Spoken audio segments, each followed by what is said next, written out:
Agent Sherry Peel Jackson. Thank you very much for joining us. It's my pleasure, my pleasure. Okay, you've got a fascinating story. You worked for the IRS and then became the enemy of the IRS and did some time because of that, which I'd like to get to in a minute. But I'm sure everyone wants to know, by law, is an American required to file income tax returns? Yes or no? Well, myself and other researchers have not found a law that requires most Americans that live and work in the 50 states to file an income tax return or to pay an income tax. Now, the income tax, as it stands, has been misrepresented and misapplied to the American people.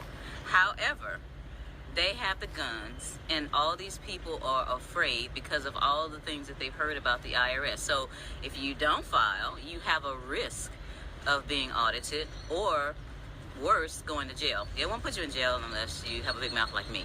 But no, I haven't found a law. No, if you go out online and you see other people like Joe Bannister and you watch America, Freedom and Fascism, you'll see that I'm not the only one that says that.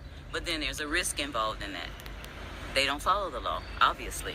But really, out of this huge tax code that the U.S. has, there's no law anywhere.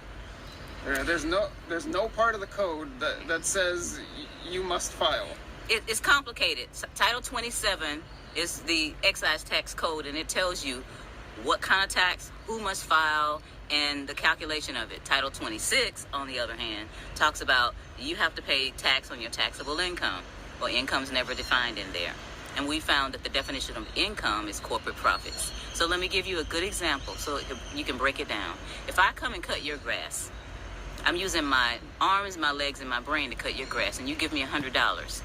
We consider that an even exchange because I use my time, talent, and my energies to cut your grass, and in exchange, you gave me $100. Let's look at Walmart, and let's make it simple. If Walmart makes $100,000 in a day, one Walmart, $100,000. What they do is they get to deduct their expenses. They have the rent for the building, they have the salaries, they have the electricity and all that. And let's say all that adds up to 80 grand. So they got 100 grand, they have 80 grand in expenses, which they can expense, and they only pay tax on the corporate profit, which is 20. So we're paying tax on 100% of our labor, and that is slavery. So we're just basically slaves. Which I think that gets into your current practice. But first, a little bit about what happened to you. So would you like to recount the story of how you went from being an